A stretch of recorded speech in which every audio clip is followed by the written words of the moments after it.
अरविंद भैया, जैसा कि आप बताएं कि हॉस्पिटल में जब आप अचेत अवस्था में थे, आपको पता नहीं था कि आपके साथ ऐसा हो गया है। आपको बचाने के लिए डॉक्टरों ने जब आपका पैर कट कर दिया है ना, फैमिली वालों को पता था, तो फैमिली वाले जब आपको होश आया होगा तो फैमिली वाले तो हिम्मत नहीं कर पाए होंगे बताने की, क्योंकि इसके लिए बहुत ज़्यादा हिम्मत चाहिए। हाँ। तो किसने बताया था आपको? और जब पता चला तो आपको उस समय अगले 5 से 10 मिनट आपके दिल की मन में क्या चल रहा था? कितना तक पीड़ा में रहे थे आप? हाँ, बताने के लिए तो पिताजी ने फिर, क्योंकि उनको भी हिम्मत वैसा था नहीं कि वो मुझे बता सके, क्योंकि मैं भी एक पिताजी का अंग ही हूँ। बिल्कुल। शरीर का एक हिस्सा मेरा भी अगर गया है तो उनका भी कुछ गया होगा। उनमें उतना ताकत नहीं था। उन्होंने डॉक्टर से ही सलाह किया, और जो सर्जन जिन्होंने ऑपरेशन किया था उनको लेकर आए, बोले आप ही हैंडल कीजिए, आप बताएं, आप जो बताएंगे बेटर तरीके से बता सकते हैं, क्योंकि मैं अपने आप को रोक नहीं पाऊंगा तो मुझे देखकर वो भी घबरा जाएगा। ये सोचकर पिताजी ने डॉक्टर का सहारा लिया और डॉक्टर ने मुझे बताया। डॉक्टर ने बताया। डॉक्टर के बताने के बाद आपका क्या मानसिक परिस्थिति का मतलब होता ना कि इतना बड़ा हो गया, अब कैसे आगे, तो क्या उस समय तक तो मैं कुछ पल के लिए मुझे समझ में ही नहीं आया कि विश्वास हो रहा था क्या बोल रहे हैं, कि मैं क्या सुन रहा हूँ, या ऐसा जो बता रहे हैं ये सच है। कि मेरे को लग रहा था सपना है, या जैसा भी, मैं यकीन नहीं कर रहा था कि इस बीच में अब मेरा दाहिना पैर मेरे शरीर से अलग हो गया है जी। और रही बात हिम्मत, तो वो अपने आप में आ जाता है, क्या करेंगे वो ऐसा। अभी भी आप मतलब 18 साल के नहीं हो, लेकिन 18 साल वाला जोश अभी भी दिख रहा है आपके अंदर। ये ऊपर वाली की कृपा है। ऊपर वाली की कृपा तो है, माँ बाप का आशीर्वाद है, और आप स्वयं का मेहनत है। आप जो भी ताकत है आपको खुद को लाना पड़ेगा अपने आप में। दूसरे के बोलने से कुछ ऐसा नहीं होगा। जो भी ताकत होगा, जो भी पॉजिटिव थिंक है, वो आपको स्वयं में लाना पड़ेगा, तब कहीं जाकर आप आगे हो सकते हैं। जब आप घर आए होगे अस्पताल से, तो आस पड़ोस वाले लोग का रिएक्शन कैसा था? कोई मदद? जी, वो तो आप, एक होता ना कि इमोशनली सपोर्ट करना, कि कोई बात नहीं, हादसा तो हो गया लेकिन हम तुम्हारे साथ हैं। हाँ। तो ऐसा था कि तो नहीं था? ऐसा कुछ भी नहीं था। तो क्या हमारे आसपास के लोग, उनको लगता था हम सिंपैथिक में, जैसे बच्चे लोगों को ऐसा जो है, ये आप उनको पॉजिटिव नहीं कर रहे हैं, आप उनको डिमोटिवेट कर रहे हैं, आप उनको गिरा रहे हैं। ऐसे में बच्चा आगे नहीं बढ़ सकता। ऐसे में वो हमेशा अपने आप में नेगेटिव ही थिंक आएगी।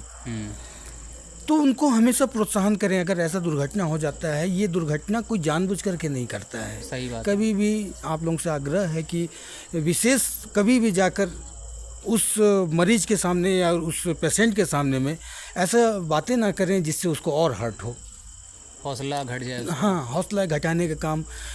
आपके तरफ से लग रहा है कि मैं सिंपैथिक दिखा रहा हूँ, अपनी तरफ से लग रहा है कि मैं उस दुख में शामिल हो रहा हूँ, तो ऐसा दुख शामिल मत कीजिए जिससे सामने वाला को और तकलीफ हो। ऐसे शामिल होने की जरूरत भी नहीं है। हाँ जी, बिल्कुल नहीं है।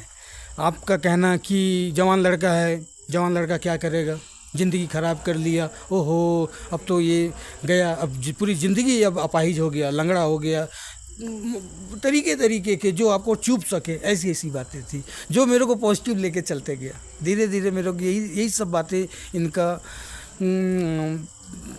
पहले तो बहुत तकलीफ था।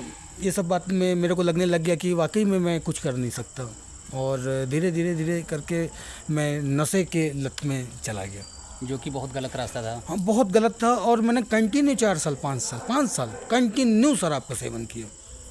मुझे ऐसा लगा कि यही अब मेरी ज़िंदगी, अब हो गया, मैं मर जाऊंगा। इस बीच में मैंने कई बार सुसाइड करने की कोशिश की। लोगों की ताने, लोगों की ये सब बोलना, मैं अपने आप में कहीं बर्दाश्त नहीं हो पा रहा था कि मैं वाकई में जवान लड़का और मेरे साथ में ऐसा दुर्घटना हो गया है। मैं जितना दुर्घटना से ग्रसित अपने आप में कमज़ोर नहीं था, मैं लोगों की बात तो सुन, लोगों के ताने बहुत कमज़ोर कर देते। जी, मुझे बहुत कमज़ोर कर दिए थे। फिर कैसे शराब की लत से और ये सब से कैसे निकले? इस बीच में जब देखे, घर वाले भी कोशिश किए समझाने का, क्योंकि मैं घर में समय ही नहीं बिताता था। मैं उस बीच में अपने माताजी का, पिताजी का फेस, चेहरा आमने सामने मैं नहीं कर पाता था। उनको भी तकलीफ़ होता था। मैं जब नशे में, उस हादसे के बाद में मैं जब नशे में चला गया तो उनको और भी तकलीफ़ होने लग गया, मैं और भी कष्ट देने लग गया अपने माँ पिता को। तो मैं सोचता था कि किसी भी हाल में मैं इस दुनिया से चला जाऊं, मर जाऊं, मैं क्यों बच गया, मैं मरना बस चाहता था।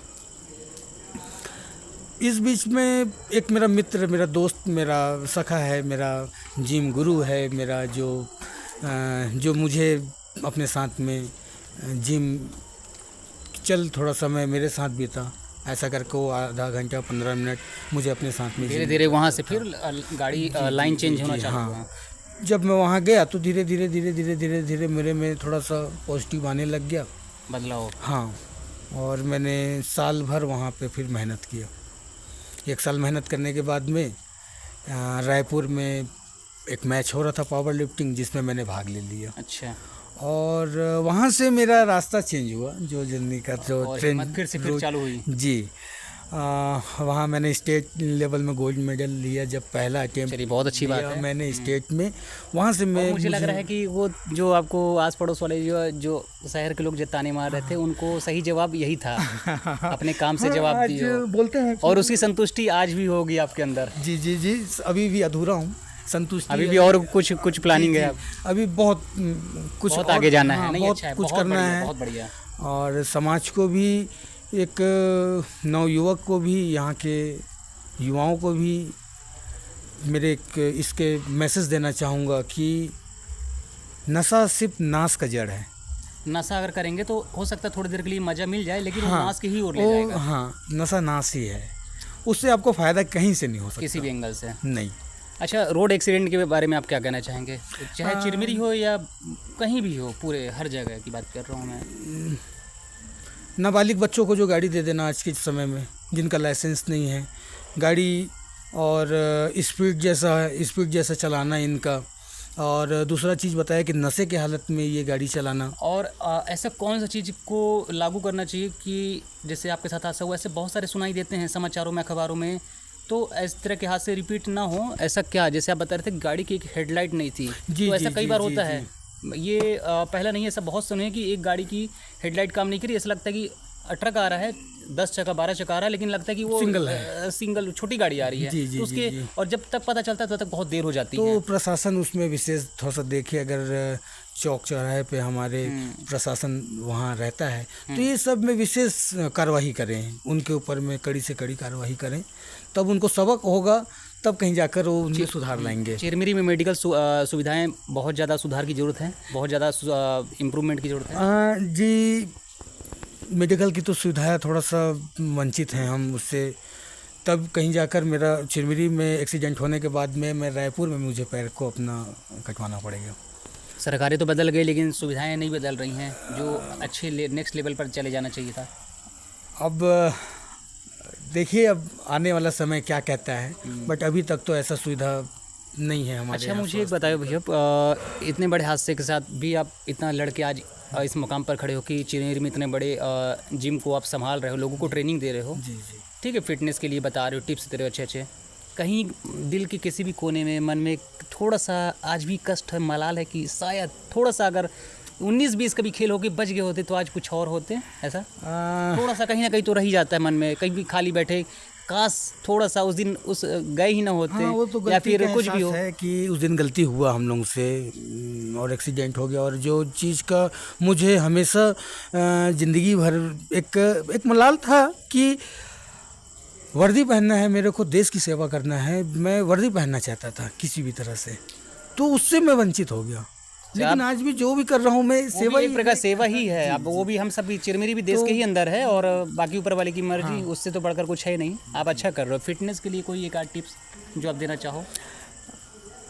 फिटनेस के लिए यही है कि युवाएं नशा से दूर रहें, और व्यायाम का मतलब ज़रूरी नहीं कि आप जिम में ही जाकर व्यायाम करें, आप ग्राउंड चले जाएं, साइकिलिंग करें, स्किपिंग करें, रस्सी कूदिए, हाई जंप, लॉन्ग जंप, ये योग हो गया, योगा करें, आप भी कीजिए, घर पे भी कराइए, माँ बहन भाई घर पे, यहाँ सबको कराइए। चलिए धर्मेंद्र भैया, बहुत बहुत आपका समय देने के लिए मैं आपको शुभकामनाएं देता हूँ। ज़िंदगी में आप इसी तरह आगे बढ़ते जाएं और दूसरों को प्रेरित करते जाएं, और मैं भी आपसे बहुत कुछ सीखा हूँ। हिम्मत क्या होता है आप असली परिभाषा बता दी हो आज। बहुत बहुत धन्यवाद आपका समय देने के लिए। जी जी भैया, थैंक यू भैया, अंकित भैया, धन्यवाद आपका।